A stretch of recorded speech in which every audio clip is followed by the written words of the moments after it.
Hey, deserving listeners, 90 Day Fiancé. Let's see what happens. Yeah, sometimes because you would love to change your mind a lot. Yeah. Because maybe tomorrow you wake up, oh, I hate Egypt, I need to leave now. That's normal you do.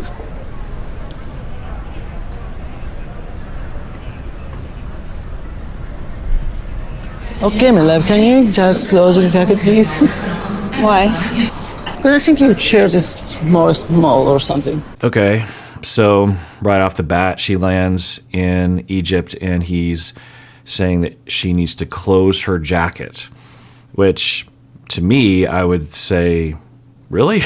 What are you concerned about?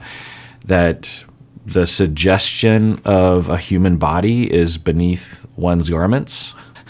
Plus, your shirt is more revealing than hers is. So it's starting into it. Let's see how this goes.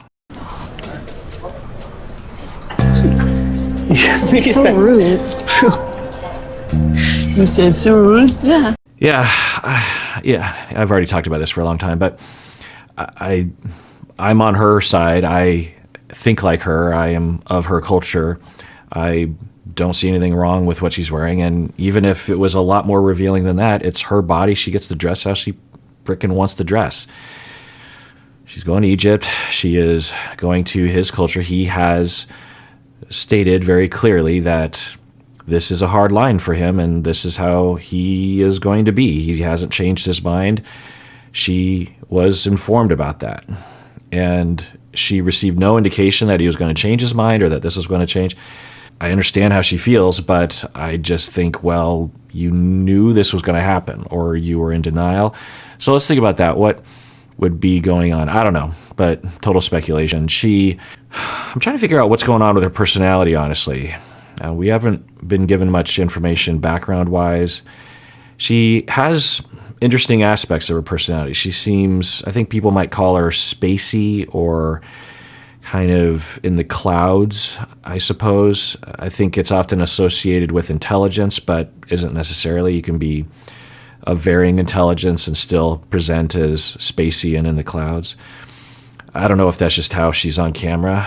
I can't imagine being a cast member on the show and just having all the lights and the cameras and stuff. I mean, I'm literally with a bunch of lights and a camera right now, so but I'm by myself and I get to edit this and there's no one yammering at me. I'm just yammering at you. So it would be a particular situation and you might get nervous and you might act a little different or something. I don't know. So I'm trying to figure out what's going on with her personality. At the very least, she seems to exhibit behavior indicative of someone that doesn't think things through and might be naive. I don't know. Is that an intelligence issue? Is that an experience issue? Is that a trauma issue? But she met someone in a foreign country, him, and within 7 days they were married. And the circumstances around their wedding was, I was trying to figure out what was going on, but it was odd, to say the least. But I don't know, maybe it was wonderful in the way they wanted it to be. But so that's indicative. And he would be naive as well, I suppose. He would also, both of them, I guess. And he also, in a different way, presents that way as well. Youthful, childish. He's the youngest child, so sometimes that can result in an individual having been babied by their family. There's a lot of myths out there about birth order, by the way, that I want to dispel. Research looks into this. It's fairly easy to look into. We can ask people where you are in the birth order. Were you first? Were you middle? Were you last? And then we measure their personalities in all the various different ways that we have available to us in the scientific realm. And we find that there isn't much difference between personality traits when it comes to birth order. So you can cherry pick studies that will find what you want to find, but of the thousands of studies that looked into it, the consensus among meta studies that pull together the best of the best studies, it demonstrates there's no difference in personality. However, there is one difference that seems to be potentially, on average, tendency, meaning there seems to be a slightly higher rate, which is a better way to put it, of firstborn people being conservative and not politically, but in life, and later born children not being conservative. So the idea goes is that firstborn kids, they enter the family, and this is more relevant kind of in the past because in the United States, there, like my family, there's 4 kids. It's kind of rare to find, at least in mainstream middle-class America, to find families with 4 kids. 3 is considered a lot. Generally speaking, it's 1 or 2, at least anecdotally for me in Seattle. I don't know what it's like in your neck of the woods, but so this birth order question was much more bandied about in the old days. But anyway, so the idea goes is that the first child entering the family will be with their parents. It's just the 3 of them, child, parent, and the child, their social life is their parents. Their whole life is their parents. And the parents have only 1 child. So all their love and attention, however much that is, gets completely funneled toward that 1 child. You have another child, and now it changes the dynamic. And the first child is heavily aligned on average, not always, of course, but on average, they become heavily aligned with the parents, and they want to think like the parents, they want to act like the parents, and they're oriented that way. So they tend to act more mature. They tend to pick careers that are more conservative. They tend to think more conservatively, more traditionally, again, on average. And then later borns, when they enter the thing to think about personality and birth order is to think about not necessarily the order, because people will reduce it to that. Firstborns are responsible, and middle childs are invisible and forgotten, and later babies, last-born children, are babies and cute or irresponsible, that kind of thing. That's not shown in the data. You might be able to find a family that aligns with that coincidentally, but that isn't, on average, what happens. So with when it comes to analyzing personality and birth order, you want to think about all the circumstances. There's so many factors that play into personality development, right? Your own disposition, genetics, circumstance, trauma, gender, school experiences, just really everything. Your own intelligence level, your own extroversion, introversion, your openness to experience, this kind of thing. But anyway, so when the second child enters the family, and I'm going to paint like a typical picture, there's a lot of variables that we could play with that would mess this up. But in a bland, typical situation, you have the oldest child that's already kind of aligned with the parents. Then the second child enters the family, and as soon as they start to wake up to the fact that they're in a family of 4 people, and they're trying to get love and attention from their parents. Children, when things are working right, they're desperate for love and attention from their parents, particularly early childhood, right? So what they see, it will affect how they strategize how to get love and affection. So they see that their older sibling has already possessed a role of conservatism, whatever version you want to say. A 3-year-old conservative child would be just more pleasing, more in alignment, less rebellious towards the parents. The next child, on average, doesn't always pan out this way, but it when you add up all the data, thousands of data points, thousands of children, and follow them throughout the lifespan, this tends to be, on average, something that happens. Where the second child, and all the other children, so don't worry about birth order other than firstborn and everyone else. Everyone else tends to be more likely to be rebellious throughout their life. In fact, a lot of the innovators in our society, people who invented things, people who came up with new ideas, people who disrupted the industry or disrupted astrophysics or something, tended to be later borns. And the speculation is that it has to do with this, that those children entered the family, they saw the older child had already possessed the conservative traditional view, and they wanted to possess, in order to garner love and attention, they can never compete with their older sibling, because their older sibling has already led the way and has already established themselves. So the second-born child has to figure out a different niche to possess in terms of their personality and what they get attention for. And this all depends on the parents. It depends on the parents' projective identifications. It depends on their personality traits in terms of what that later born child will do. But on average, that child will say, okay, you're going to be conservative. Well, I'll be the rebel. Okay, you're going to follow the rules. I'm not. Okay, you're going to think inside the box. I'm not. You're going to get good grades and always be thinking about the future and always taking the safe road. I'm not. I'm going to do the fun thing. I'm going to be out there, or I'm going to be creative or something like that. Again, it doesn't always work out that way. You can certainly have firstborn that are rebellious and second that are conservative. It happens that way too. The other thing to think about in terms, and I walk my students through this in terms of birth order, to think about how birth order affects personality, is gender and distance between. So, for example, in my family, I'm a third born out of 4. So in the myth of society, I'm a middle child and I should be invisible and forgotten. And a mediator is another thing that you'll hear. And I kind of fit that to some extent, but I think it's random that it fits that. But I'm not invisible, but I think I felt invisible when I was young. But anyway, so the way and I'll give you a condensed version. When I show this to my students, I walk them through this. It's a long lecture, and they think about their own families along these lines. And by the way, just caveat for people out there who are like, well, what about only children?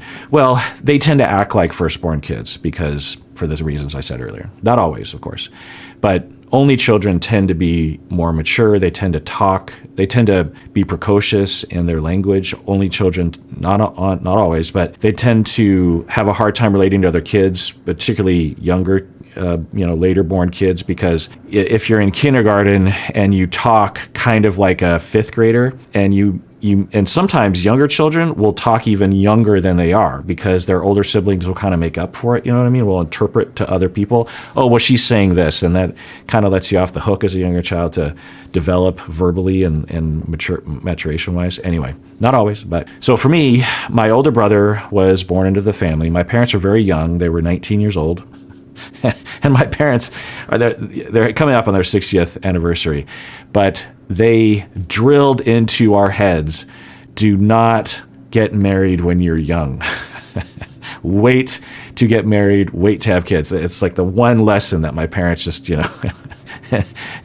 and my parents are happy, and we just had a great exchange on Facebook Messenger. There's some nice things that all my family were saying. Anyway, the reason why was because I was at Whole Foods and I saw a truck that reminded me of my dad's truck when we were kids in the early 70s, and I took a picture of it and I said, does this remind you of anything? And then everyone started reminiscing about this old purple Datsun truck from the late 60s. Anyway, point is that my brother entered the family, and how do I describe him briefly? My brother's a multifaceted, interesting person, but he is, I guess, kind of on the conservative side. For example, he chose a career completely in line with my dad. My dad was at Boeing for 40 plus years, and my older brother will also be at Boeing for 40 plus years. I'm pretty sure of that. He's already been at Boeing for, I don't know how many years, 25, 30 years. So my older brother picked a very conservative route. He didn't do that before that. He was a chef before that. I won't get into the weeds on that. So I think my brother has some kind of facets to him. But in the end, when it came down to having a family, then he decided to do that. By the way, his kid, Alina, now works for the podcast and will look at comments and help us out with various different things. And incidentally, the reason why my brother decided to settle down and work at Boeing and quit his job as a chef, he was in cuisine, was because Alina was about to be born and he wanted to settle down. And anyway, so he chose a conservative. My older sister, so then my brother and sister was just like a year or two later, I guess 2 years later, my sister came. And because of gender, I argue that my sister also became conservative because she was the girl in the family. She became more of the caretaker to everyone because of the expectations on girls, on women, on females. And so she also became conservative. If she were a boy, it might have been different, right? But because she was a girl, she could occupy a different set of conservatism within the family. My sister not coincidentally, but so my sister took a job of a daycare worker, which is what my mom did. So my older sister took the same career as my mom, and my older brother took the same career as my dad. I mean, not the exact same, but basically very similar. Then comes me. So you could kind of think of me as the first later born kid, because my older brother and sister, but the thing is I was 7 years later. So in a lot of ways, I had not only my parents, but I also had my older brother and sister as parents, because I remember thinking of them as that. Like when you're 2 years old and your older siblings are 9 years old, they just seem like ancient human beings to you. If you've ever had older siblings that are that much older than you when you're that young, they just seem like I remember thinking, my God, I remember thinking this, when I turn 9 years old, I'm going to be so old. I just remember thinking that, just like, man, one day I'm going to be 9. Whoa. And anyway, so that was different. So I'm not necessarily like a middle child. In some ways, I'm like a first or an only, because then my younger brother came along, and that was 7 years after me. So for the first 7 years of my life, 6-7 years of my life, I was basically kind of like an only child or a last born, or, there's several elements to it given the time span that I was alive. So I have elements of what that experience would give to me. Like, I have a fair amount of thinking outside of the box. My career has always been not the career that people wanted me to have. My dad wanted me to work at Boeing, not because he was just wanting to force me to do that, but I actually excelled in high school in math and science and chemistry and physics. Those I straight A, I got 4.0s in all those courses, even in college. That's where my talent lies, is sciences, STEM stuff. We didn't call it STEM back then, but that's what it is. And I liked it, but when I thought about that career, it just felt not me. And it took me a while to land on therapy. I was in my mid-20s before I finally just thought, what if I was a therapist? I was like, huh? Psychology? I've never even thought about that before. Anyway, so the fact that I was continuing to explore, and I was also a musician. I was in a band. I was trying to make it as a professional musician. Of course, that didn't work out because it rarely does. But, I was in Seattle. It's the early 90s. We were all in bands. So you might say that because I was a later born, I was thinking outside the box and was always searching a little bit more narcissistically, not necessarily what's good for family, but more what's fulfilling to me. And you could argue that later borns might be more prone to that, more exploratory in that way. You might also say that since I had basically 4 parents that were loving and taking care of me and paying attention to me, that I had some self-centeredness and some level of like, well, look at me isms. I've never thought about that. I suppose that could be true. But then when my little brother came along, I was definitely a big brother. I took care of him. I played with him. When he played sports, because our family, we were all jocks and played all the sports. When we would play, I would try to teach him, particularly football stuff. And when he was like 5 years old, I get chills thinking about it.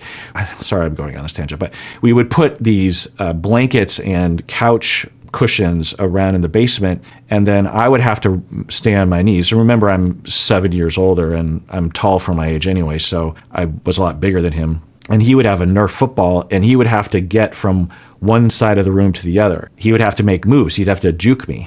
He'd have to, do stiff arm and spins and, fake me. And so I would just be on my knees, and I'd have to reach for him and grab him. And I was doing that because he liked doing it. But the main reason why I was doing it was because I was trying to teach him how to be a good running back. And he turned into an excellent running back. He was the starting running back of our high school football team. So I would go to his wrestling matches. I would try to teach him how to wrestle. I, cared a lot about him. So I have some of the qualities of an older brother, someone who shepherds someone who takes care of someone who is responsible for someone who is mindful of someone else's experience, parentification. Parentification is okay as long as it's not rigid and imposing. My parents would allow me to parent my younger brother at times, but when it came down to it and I didn't want to deal with it, I didn't have to. That's the difference, right? But for pathologically parentified kids, they're locked in. There's no option. They can't get out of it. So when you think about all those, and then my younger brother was both definitely a youngest for a long period of time. And then when I moved out, he became an only child for, his entire junior high years, high school years. He was an only child. And so he has aspects of that as well. My point is that when you think about the full story, and this is what we do in family therapy, this is what we do in family of origin work, it's a rich description, it's a rich story. And there's no way to know, it's all just speculative. There are too many factors at play to be able to lock down exactly why someone has a particular personality. But when you investigate it, and especially when you start looking at transgenerational patterns, and I could bore you to tears by just going with, I've just told you my siblings and my parents, but what about my parents and their siblings and their parents and their siblings and their, because it all gets passed down. These patterns get passed down, these patterns of parenting, these patterns of sibling roles, these patterns of gender, these patterns of everything, how you love each other, what the value is, how much attention do we give to children. Just one detail related to what I was saying earlier is for Japanese Americans, we were massively oppressed in the United States. And so for the entire 20th century, my Japanese ancestors came to the United States in the late 1800s, early 1900s, and were discriminated against significantly, right? Not only just by white people in their interactions, but also by law. There were laws that were preventing American citizens, Japanese Americans who were born here in Washington State, in the United States, preventing them from owning land. I can't remember all the details, but it's all history stuff that I've learned, but I can't remember. And of course, being in prison during World War II, which I've bored you with before in the past as well. But the point is that the one thing that Japanese Americans could excel in, where there was no chance of discrimination, or at very least there wasn't discrimination per se, was in sports. If you could excel in football, in soccer, in baseball, in basketball, it didn't matter the color of your skin. You were just good. And if you were good, you were good. And if you were good, people celebrated you. And if you were good, you were included in the newspapers. The white people newspapers would actually write about you. And my grandpa, George Honda, was a star athlete, like full stop, regardless of his ethnicity. Japanese American guy, born here in the United States, farmer kid, and they grew melons in the central Washington by Yakima in Wapato, if you're familiar, and lived in a shack, just huge family, like, 10, 12 people living in this. Basically, it just looked like a little barn. Anyway, very poor, but they got by, happy family, and he was a star player, and he was really good at baseball in particular, to the point where he almost became pro in Japan, but he didn't want to abandon his family. He wanted to help out on the family farm, so he actually didn't join up with the pro leagues in Japan. But anyway, that was a big deal to my family. That was putting us on the map, not only just for my family, but for the Japanese American community in Yakima or Wapato, Washington in general. Like, they all celebrated him. They loved him. And he was a good-looking guy, too, And he apparently had, girlfriends in every town because, he would travel when he would play. And I think girlfriends means that you would just, hold hands and go to the movie. It didn't mean anything beyond that.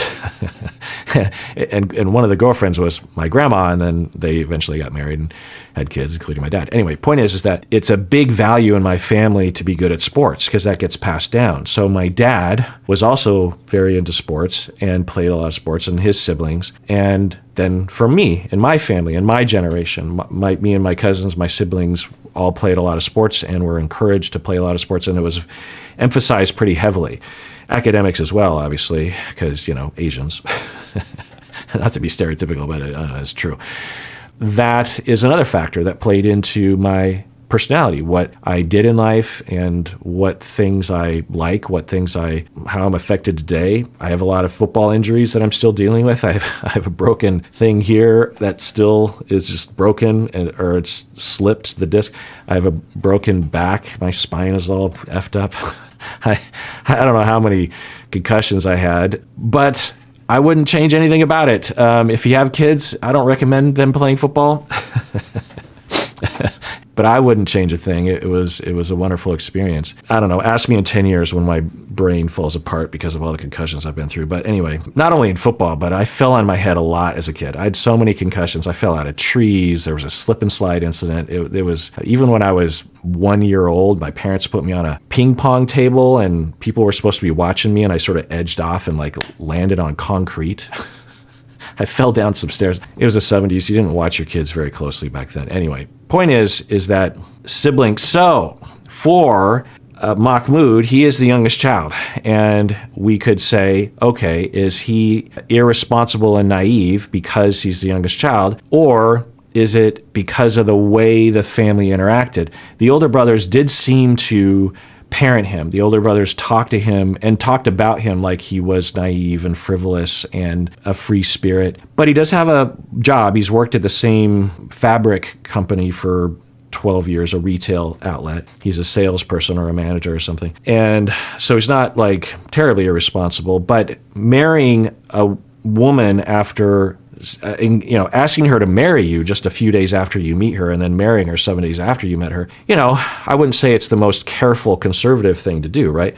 So why did I go down this road? I'm going this route because I'm trying to figure out why she would make the choice to go back, even though all signs are pointing toward, well, the best guess I have is that she is terribly in love with him and wants it to work and can't, and is just really trying hard to change it. Or she's actually open to changing, but she's going to push back. But because she does exhibit that she's like, okay, I'm going to try to adjust so that I can make this work. Another possibility is that, because the way they talk, he's like, I never thought I'd see you again. It seems like, at least for him, the relationship was over. He had grieved it. It was done. And he had started moving on with his life. And now he's like, oh, so there's a possibility they're just doing this for the show, that she's just doing it for the show. I don't know. There's a possibility that she's using the show as an excuse to kind of try to one last try for the Gipper, as they say. Is that the saying? Sounds like a 40s thing. And so is it that? I don't know. Maybe we'll find out. I don't even want to argue about this right now. Don't making this more hard on me, okay? Please. I didn't make it hard on you. Where's your jacket?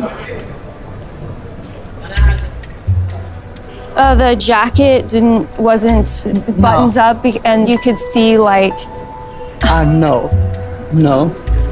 I know what it was. So I'm really trying to figure out where he's coming from, because he's certainly relentless with this pressure, but he doesn't seem to be that into, the way that even Muhammad were. Muhammad he seemed like he was behind the message. For Mahmood, he doesn't seem like, it seems more like he's just trying to please, like he's trying to play the game or something. I don't know. Maybe that's why she is pushing back on this and optimistic about the relationship, because she's like, if I can convince him. But if they fought about it nonstop before, I don't know.